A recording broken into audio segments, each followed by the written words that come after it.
রায়গঞ্জের বিধায়ক তথা রাজ্য বিধানসভার পিএসসি চেয়ারম্যান কৃষ্ণ কল্যাণীর বাড়ি, অফিস, ফ্যাক্টরি সহ সবকটি ব্যবসায়িক প্রতিষ্ঠানে ইডির হানা। রায়গঞ্জের বিধায়ক কৃষ্ণ কল্যাণীর বাড়িতে তল্লাশি চালানোর পাশাপাশি জিজ্ঞাসাবাদও চালাচ্ছে ইডির প্রতিনিধি দল। এই ঘটনাকে কেন্দ্র করে ব্যাপক চাঞ্চল্য ছড়িয়েছে রাজনৈতিক মহলে। রায়গঞ্জের বিধায়ক কৃষ্ণ কল্যাণীর বাড়িতে ইডির হানা। 2021 সালে বিধানসভা নির্বাচনে বিজেপির প্রার্থী হয়ে জয়ী হন রায়গঞ্জের বিধায়ক কৃষ্ণ কল্যাণী। 2 মাস পরেই তিনি বিজেপি ছেড়ে যোগ দেন তৃণমূল কংগ্রেসে। রাজ্য বিধানসভার পিএসসি চেয়ারম্যান হন তিনি। এরপরই নানা সময়ে রাজ্য বিধানসভার বিরোধী দলনেতা শুভেন্দু অধিকারীর ইডি ও সিবিআই হানার মুখে পড়তে হয় রায়গঞ্জের বিধায়ক কৃষ্ণ কল্যাণীকে। সূত্রের খবর, বিধানসভাতেই হুমকি দিয়েছিলেন বিজেপি নেতা শুভেন্দু অধিকারী।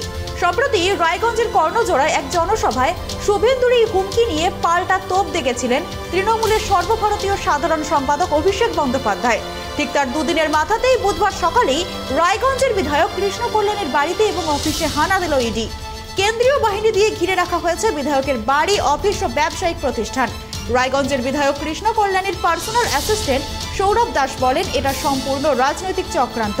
সমাজসেবী রায়গঞ্জের জনপ্রিয় বিধায়ক কৃষ্ণ কল্যাণীকে হেনস্থা করার জন্যই এই চক্রান্ত করা হয়েছে, তবে কোনো লাভ হবে না বলেও জানিয়েছেন তিনি।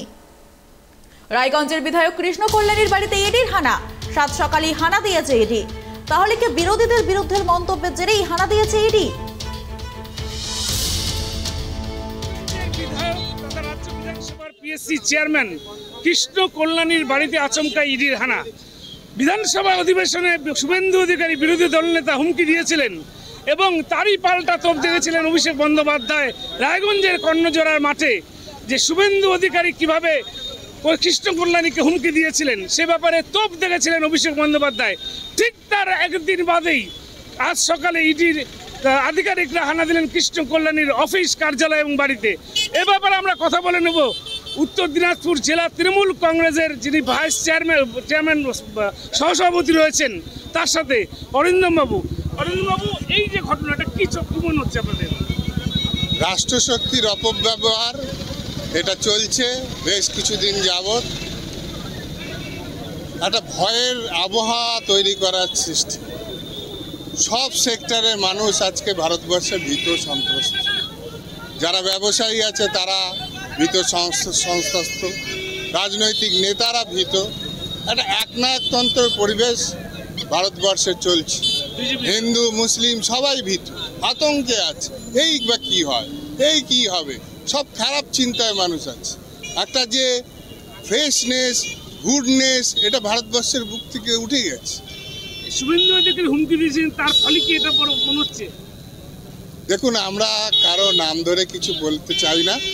গোটা আজকে কেন্দ্র সরকার শুধু পশ্চিমবঙ্গে নয়, যারা বিরোধী দল করছেন, বিজেপি ব্যতিরিক অন্য দল করছেন, তাদের সমস্ত জায়গায় আজকে খালি পশ্চিমবঙ্গে বিধায়কদের কাছে হচ্ছে, তাদের উপরে ইডি সিবিআই এর রেট হচ্ছে তা নয়। গোটা ভারতবর্ষের সমস্ত বিরোধী দলের নেতা নেত্রীদের উপরে এই রেট চলছে। বিজনেসম্যানদের চাপ দেওয়া হচ্ছে। একটা ভয়ঙ্কর পরিস্থিতি তৈরি। আপনারা এর প্রতিবাদ জানাচ্ছেন তো? অবশ্যই প্রতিবাদ জানাচ্ছি, আমরা বরাবরই প্রতিবাদ জানাচ্ছি। কিন্তু এই প্রতিবাদের এই মুহূর্তে কোনো ফল পাওয়া যাবে না। গোটা ভারতবর্ষের জনগণ আজকে এই প্রতিবাদে সোচ্চার হয়েছে। আগামী দিনে দেখবেন যে ভয়ের বাতাবরণ সৃষ্টি করেছে বিজেপি, এর প্রভাব এবং ফল সুদূর প্রসারী। এই আতঙ্ক এবং ভয় হয়তো আগামী দিনে কেন্দ্র সরকারকেও নিয়ে ডুবতে পারে। এটাও কিন্তু আমরা চিন্তা ভাবনা করছি। আজকে সমস্ত যারা বিরোধী দলনেতা আছে তারা একত্রিত হয়েছেন গোটা ভারতবর্ষে। তার সাথে সাথে সাধারণ মানুষও একত্রিত হচ্ছে এই অন্যায়ের প্রতিবাদে। তারা কিন্তু সময় মতো তাদের জবাব। দলনেতা শুভেন্দু অধিকারী প্রকাশ্যে হুমকি দিয়েছিলেন রায়গঞ্জের বিধায়ক কৃষ্ণ কল্যাণীকে, যে তাকে ইডি বা সিবিআই এর হুমকি দিয়েছিলেন এবং সেই পরিপ্রেক্ষিতে কিন্তু আজকে আমরা দেখতে পাচ্ছি যে গত 1 তারিখ রায়গঞ্জের কর্ণজোড়ায় যে জনসভা হয়েছিল সেখানে কিন্তু অভিষেক বন্দ্যোপাধ্যায় তৃণমূলের সর্বভারতীয় সম্পাদক তিনি কিন্তু কৃষ্ণ কল্যাণীর পক্ষে সওয়াল করেছিলেন এবং প্রতিবাদ করেছিলেন এবং তোপ দেখেছিলেন শুভেন্দু অধিকারীর বিরুদ্ধে। ঠিক তার একদিন বাদেই আমরা দেখতে পেলাম ইডি আধিকারিকরা বিধায়ক কৃষ্ণ কল্যাণী, যিনি বিশিষ্ট সমাজসেবী, উত্তর দিনাজপুর জেলা না উত্তরবঙ্গের মানুষ যার হাত দিয়ে সমস্ত পরিষেবা পেয়ে থাকেন, সেই মানুষকে ইডির আধিকারিকরা তার বাড়িতে হামলা করে চালিয়েছে। এ ব্যাপারে সরাসরি আমরা কথা বলে নেব। এখানে রয়েছেন কৃষ্ণ কল্যাণী আত্মসহায়ক, আমি তার সাথে কথা বলবো। সৌরভবাবু, এই যে ঘটনাটা কি মনে করছেন আপনি? এটি দেখুন, সম্পূর্ণভাবে যে কিছুদিন আগে বিধানসভায় যে কথাটা শুভেন্দু অধিকারী বলেছিলেন যে ওনাকে ইডি সিবিআই দিয়ে হ্যারেস করা হবে, সেইটাই তার আজকে প্রতিফলন আমরা রায়গঞ্জবাসী আজকে দেখতে পাচ্ছি। কি মনে হচ্ছে এরা কি করতে পারবে? দেখুন, উনি মানুষের জন্য, মানুষের সেবায় নিয়োজিত প্রাণ, রায়গঞ্জের মানুষের জন্য উনি সবসময় পড়ে থাকেন। সেটা উনি এত জনপ্রতিনিধি, এত বড় মানুষ হয়ে যাচ্ছে বলে এটা বিরোধীদের মনে হচ্ছে যে ওনাকে আটকে রাখা যাবে না, সেটার জন্য ওনাকে আটকে রাখার জন্য এই পদক্ষেপ আজকে নিচ্ছে। এই পদক্ষেপ নিচ্ছে এর জন্য কি কোনো কর্মীদের মধ্যে খুব দেখুন, আমাদের যে বিধায়ক কার্যালয় আছে যেখান থেকে উনি মানুষের পরিষেবা দেয়, সেটিও ওনারা আটকে রেখেছেন, বন্ধ রেখেছেন, সেই কার্যক্রম সব কিছু বন্ধ করে দিয়েছেন। এখানে ওনাদের আধিকারিকরা এসেছিলেন। এই বিষয় নিয়ে মনে করেন যে একটা কর্মীদের মধ্যে ক্ষিপ্ততা ভাব হতেই পারে। উনি এত মানুষের জন্য সেবায় কাজ করে থাকেন অনবরত, সকাল থেকে রাত পর্যন্ত। তো সেই মানুষ, ওনাদের আবেগ, এটা তো আটকানো অসম্ভব ব্যাপার আছে। সব লোক এক জায়গায়, এটা নিয়ে একটা সবার মন খারাপ এই বিষয় আছে। কেন হবে এটার প্রতি ওদের রাগ, অভিমান, এই বিষয়টাই আছে। রাজ্য বিধানসভার পিএসসি চেয়ারম্যান কৃষ্ণ কল্যাণী তৃণমূল কংগ্রেসে যোগদান করার পর থেকেই কিন্তু রাজ্যের বিরোধী দলনেতা এবং শুভেন্দু অধিকারী তাকে বারবার হুমকি দিয়েছিলেন এবং বিধানসভাতেও হুমকি দিয়েছিলেন যে তার পেছনে ইডি এবং সিবিআই লাগিয়ে দেওয়ার।